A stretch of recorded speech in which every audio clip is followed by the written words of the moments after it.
Hey guys, John Polemy here, Actionable Intelligence. Today is Saturday, July 20th, 2019, and this is the weekly market update.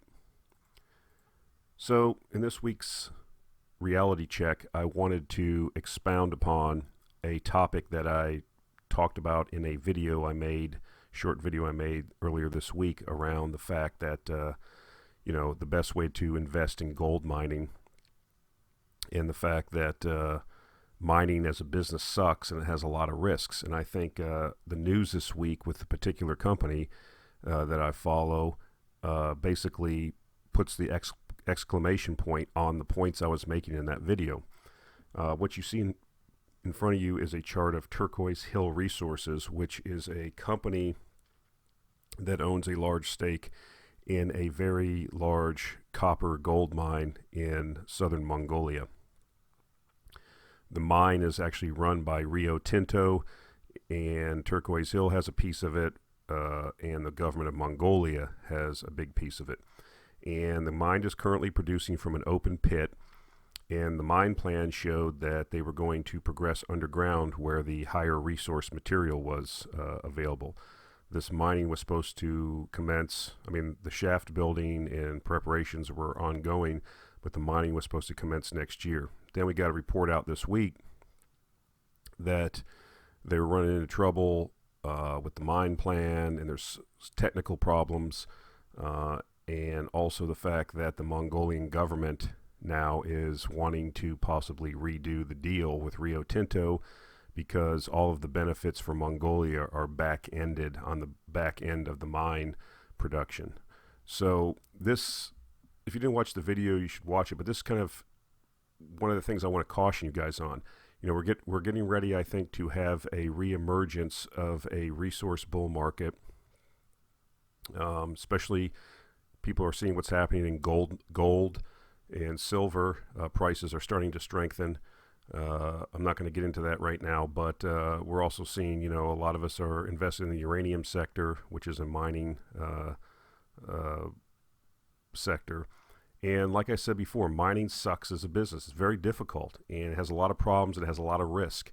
And so you should really take this into consideration. Here is a perfect example. You see the stock of Turquoise Hill when this news came out, it basically got cut in half in one day. So if you're not prepared for these type of things, a 50% down day in one day, that's what can happen. And we're not talking about some rinky-dink Vancouver-based junior resource company. We're talking about Rio Tinto, which is one of the largest mining companies in the world. And we don't know the extent of the technical difficulties they're running into. It's block and cave type mining. I'm not going to get into it. It is complicated. And there's a possibility that they may not be able to overcome the technical issues or in a manner that's cost effective to mine the resource. So this is a perfect example of what I was talking about in that video. You can't go into this blindly just thinking, well, the management said that they're going to produce 100,000 ounces of gold a year at this price and everything's going to be hunky-dory. That's not always what happens. Like I said before, it's a very difficult business. It's very low margin. It's, all kinds of things can go wrong, and they usually do go wrong. Everybody involved in the project is, trying to wreck the project somehow. I say that facetiously, but that's what it seems like sometimes. So I think this was very time relevant, and I just wanted to talk about it because, like I said, as you guys start getting your juices flowing, as I think we're going to see a gold bull market here. We're in a gold bull market. I think that people are going to be wanting to buy junior mining stocks for the leverage that they provide. And I caution you, if you're a small investor or if you're somebody that doesn't really know how to analyze mining companies, you might just be better off buying like the GDX or the GDXJ, which are index following ETFs.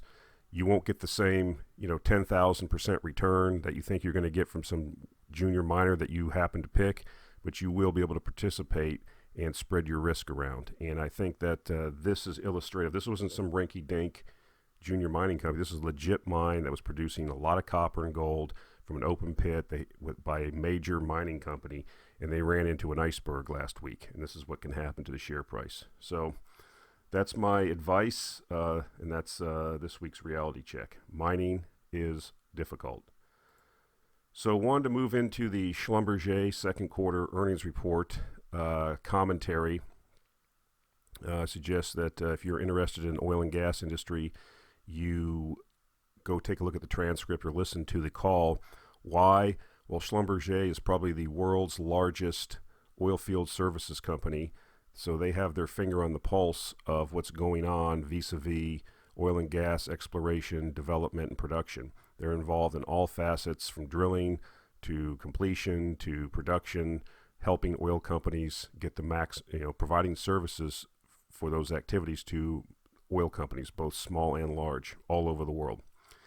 And I wanted to point out some of the comments that I think are relevant. I like, these 800-pound gorillas in various industries like Schlumberger in oil and gas services or Cameco in uranium.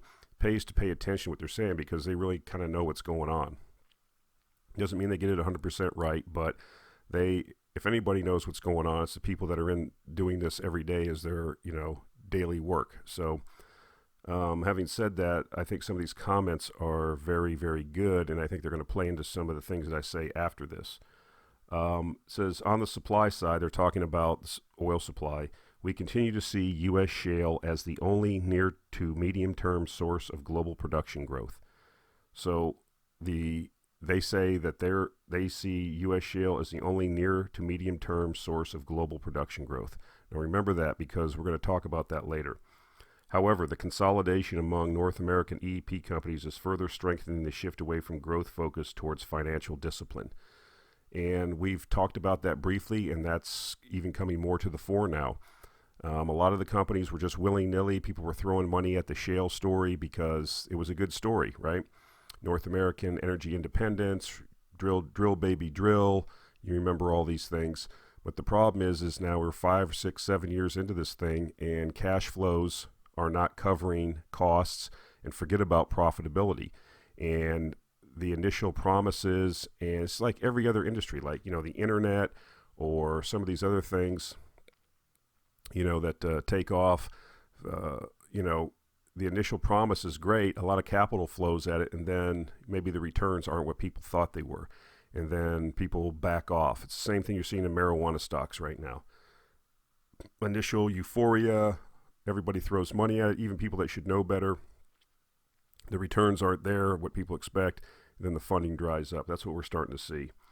I mean, people that own shares in these companies, you can look at all the major and even minor, there's several companies that have went bankrupt in the shale industry, smaller players, and some of the bigger players, their share prices are down massively because people don't want to hold them because they're not making any money and they're not even cash flowing. So where's the return to the shareholder? We're not flipping baseball cards or pennies here. When you buy stock in a company, you're buying a share of the business. You are anticipating some return in the future on the capital invested via stock buybacks or merger or dividends or something that's, we're in this to make money, not lose money. And these companies have been losing money. It says, they go on to say, although the markets are well supplied from projects sanctioned and partly funded prior to 2015, that's right before the oil price crashed, this source of supply additions will start to fade in 2020, thereby further exposing the accelerating decline rates from the mature production basins around the world. This is basically what I've been talking about for the last year or 2 years since I've been doing these videos. Okay, we're living off the fruits of previous investment. There's probably been depending on who you want to listen to or what math you want to look at or data you want to look at, there's somewhere between $1 trillion and $1.5 trillion of funds that weren't invested in new production and reserves over the last 5 or 6 years, just because of what's been going on with the shale. The shale thing, growth or whatever, has really distorted because of the price volatility. Oil companies have not been investing in recycling cash back into new production, new reserve development, new discovery. And there's a gap now. It's developing. And we're living off the fruits of previous discoveries. We've talked about this before. It's not me saying it. It's the largest oil field services company in the world saying it. They go on to say, in addition, while the number of new FID approvals, and that's investment decisions, in 2019 are likely to increase again for the fourth consecutive year. So we are seeing, as cash flows increase at the oil companies, they are investing more money. Their size and number account for supply additions far below the required production replacement rates. So we have this big gap in investment, and even though investment decisions and more capital is coming into new, being recycled back into new reserve development and new discovery, it's not sufficient to make up for production declines. So unless you think oil's going away in the next 3, 5, 10 years, which I don't, if you think that we're going to have a psychotic break in the market such that oil demand is going to drop by 5 or 10% and stay there, which I don't, we got a problem coming up here in the next couple of years. There hasn't been enough investment in new production. I've talked about this ad nauseum. This is an extractive business. If you don't invest capital into replacing the barrels you pump out, at some point you go out of business. You have a problem. It's coming. You coincide this with the fact that you are at depression level valuations for offshore services, offshore drillers, Canadian E&P, some of which, I follow Eric Nuttall up there in 9 Point Capital Partners. He was on BNN yesterday. There's companies in Canada right now that could stop spending any money except for just maintenance, and they could buy cash. They could use their current cash flows, and they could go private in 3 years. They could buy all of their shares in 3 years and still be sitting on billions of dollars of reserves in the ground. Don't spend any more money on drilling another well. Just pump what you have, let it slowly decline, and recycle that cash flow into share buybacks, and you could take your company private in 3 years. That's how depressed some of these prices are. And I'm just showing you right here that the world's largest oil field services company that has its pulse on from top to bottom, from discovery to production to drilling to the whole shebang, is saying there's not enough money being invested and it's going to be a problem. For the first time since 2012 and 2013, we see high and single-digit growth in the international markets, signaling the start of an overdue and much-needed multi-year international growth cycle. So I don't think the market is picking this up for various reasons. This is how it is. It's recency bias. People see that the oil and gas is depressed. Oil field services is depressed. It's been like that for years. It was like that yesterday. It's like that today. It'll probably be like that tomorrow. So the thing that will turn this around, obviously, will be, as these businesses turn and the news gets better, it'll start showing up on people's screens. Earnings growth, cash flow growth, start showing up on analysts, Bloomberg's, the various bots out there that scan everything. Computer programs will start picking this up, and capital will start flowing back into this. It's inevitable. It's going to happen. Oil is not going away. We just went over the BP energy review a couple weeks ago. Does anybody that reads that think that oil and gas demand is going away in the next 3 to 5 to 10 years? I don't think so. Certainly BP doesn't think that. Based on the conclusions they reached, and you can reach the same conclusions. Then it's just a matter of putting the numbers into a spreadsheet and figuring how many people are in China, India, Bangladesh, Vietnam, Malaysia, Indonesia, the hundreds of millions, billions of people that are going to want what you have in the West, and you got a problem if you're not, because we haven't invested enough money into new production. Now, recent article came out a couple weeks ago. I just got to it. Bloomberg article. I'll put a link to it. The shale boom is slowing down. Didn't Schlumberger just say that? Didn't they just say in the previous slide that we looked at 2 slides ago about, let's go back and take a look at it. We continue to see U.S. shale as the only near to medium-term source of global production growth. Well, that's not good if the shale boom is slowing down. Why is it slowing down? Producers in the nation's oil-rich shale basins are dialing back growth plans in the face of growing panoply of problems that's killing returns and keeping skeptical investors at bay. We just talked about this. They had a lot of money thrown at this. Hundreds of billions of dollars were thrown at this shale thing. It was, technology, drill baby drill, American energy independence, all that. But there wasn't a dime made. Very little money has been made. Look at this next quote. This is why it's dialing back. You're having to spend more and more every year to grow at a faster rate. Companies routinely spend 120 to 130% of their cash flow, never generating positive cash flow or earnings. It's finally caught up with them. It was fine in the first year or two because the narrative was, well, you got to spend money to make money. You got to invest on the front end, and you'll get it back on the back end. You got to ramp up the production. Then the earnings and the cash flow will come. But it never did. At 100, this isn't just at $30 a barrel when we had the oil crash a couple years ago. This was at $100 and $120 a barrel. They couldn't cash flow or make money. They've never been able to, for the most part. And now we're getting into other issues. You can read the article. I mean, child-parent wells, we've talked about that. Drilling too close to previous wells, pipeline capacity, water issues, the fact that private equity has driven up land costs. It's just not, it's just not working. And I think now what you're finally seeing is you're going to see a lot of the, medium and small players get pushed out. You're going to have companies like Exxon and these other Chevron get in there, and they have the billions of dollars to absorb the initial costs and make a go of this. And but they're not going to. This can't be, like I said before, West Texas can't be the growth engine for oil production to make up for demand growth and production declines for the entire world. And because of the volatility caused by the shale industry and of the oil price, these other oil companies, not only that, but the so-called zeitgeist change that oil is going away or it's a dying industry, and climate change and all this other crap that these companies have bought into, or at least are trying to manage, whether they've bought into it or not. We've talked about reserve life indexes going down at all the majors. They haven't been investing. And now Schlumberger is telling us that, they see the only production growth coming from the Permian or from shale in the U.S. And then we have this Bloomberg article basically telling you that basins are dialing back growth plans in the face of growing problems. Well, here's the data. I mean, this is the shale growth is slowing. These are all your bigger players in these shale plays.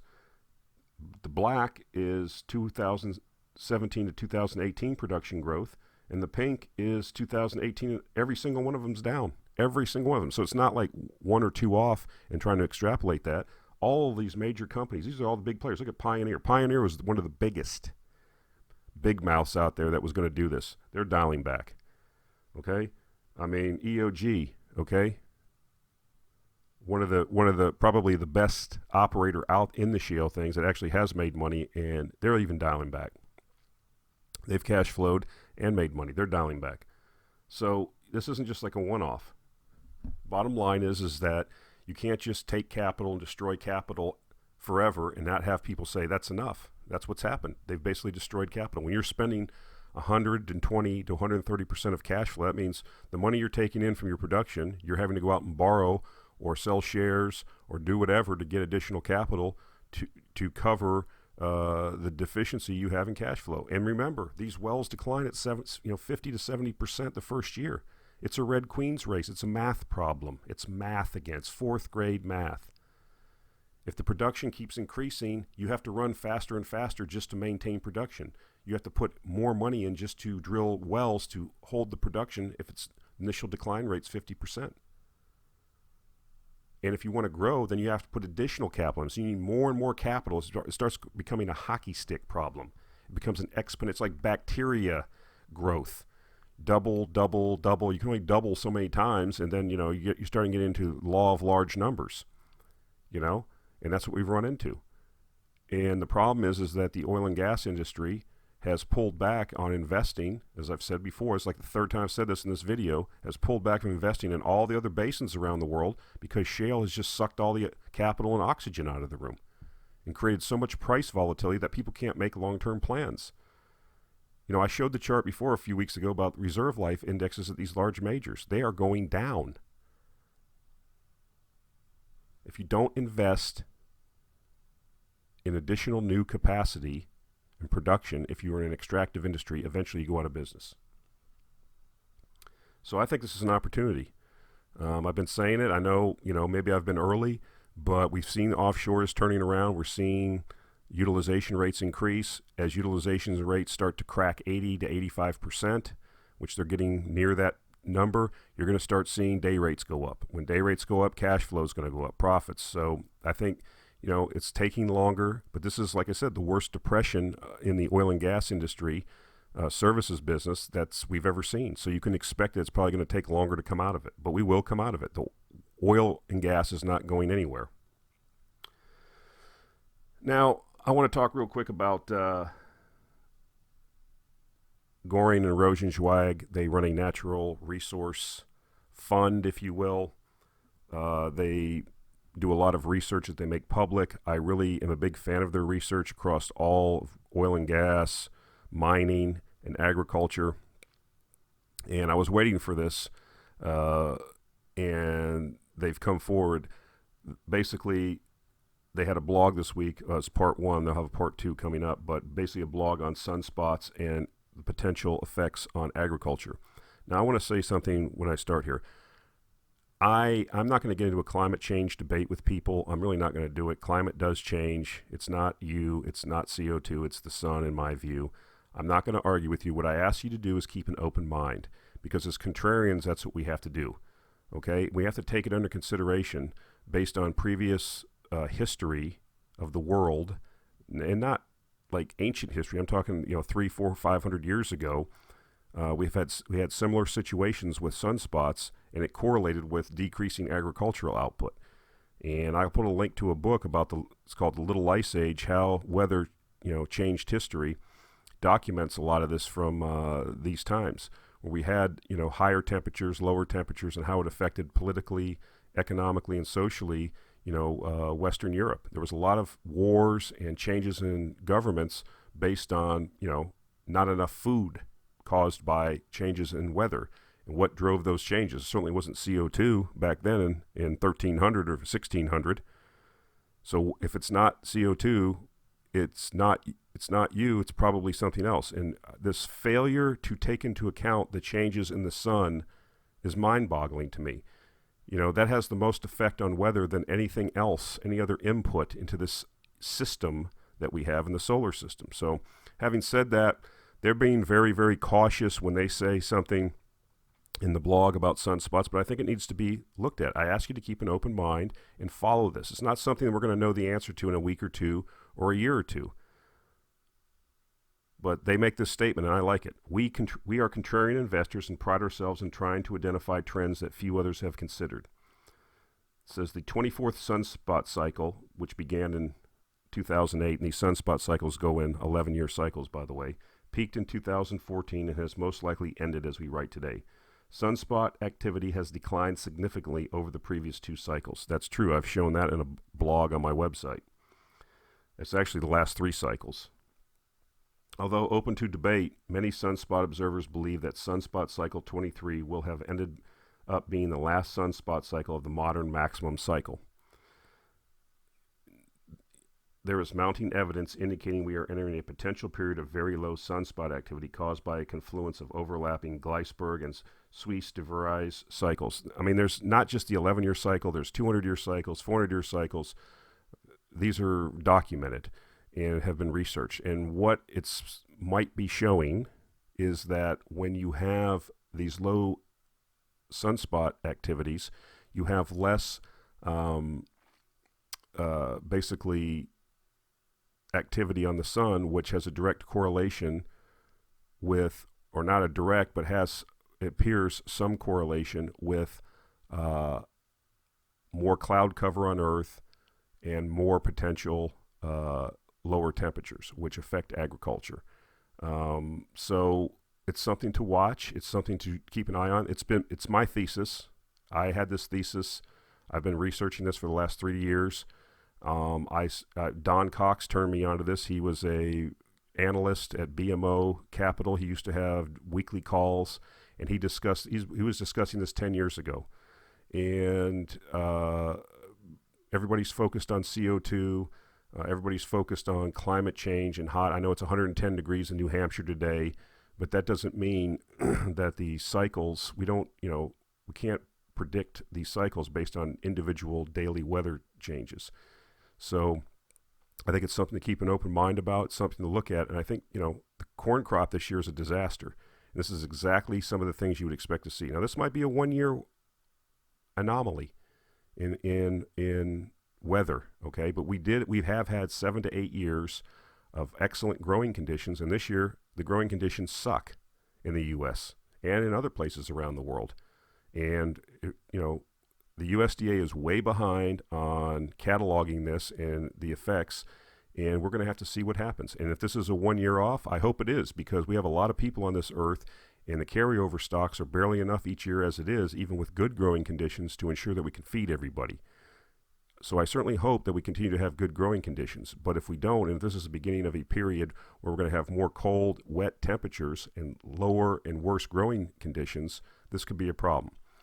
So it's something to keep an eye on. I'll put a link to the blog. Please take a look at it. It's at least, it piques people's interest. You should take it into consideration. Like I said, I'm not here to change your mind. If you believe CO2 and man-made climate change is a fact, then, you should invest in accordingly. I'm not going to get into debates with people. This is, my view. And like I said, I'm a contrarian. I think this is going to be the biggest mind screw, biggest contrarian thing that happens for the next 20 to 30 years. I think the growing conditions on the planet are going to get worse. I think it's going to get, and I'm not talking about like a drop in temperature. It doesn't take more than a few degrees, a couple degrees drop in temperature to completely change growing conditions. If you had a 1.5 degrees Celsius decline in the average average temperature, you couldn't grow canola in Canada anywhere. What would that do? I mean, you just need minute changes. So this symbiotic relationship we have with the sun, or this relationship, I shouldn't say symbiotic, we have a one-way relationship. It basically provides life on Earth. And then the fact that no one talks about it, or most people don't talk about it when they talk about the climate, really has really bothered me for the last 15 years since this has even come up. It's like, a trace gas on Earth is driving climate, but this big orange thing 93 million miles away has no effect one way or another. I don't buy it. I never did buy it. So that's it for this week, guys. Thanks for listening, and we'll talk to you next week.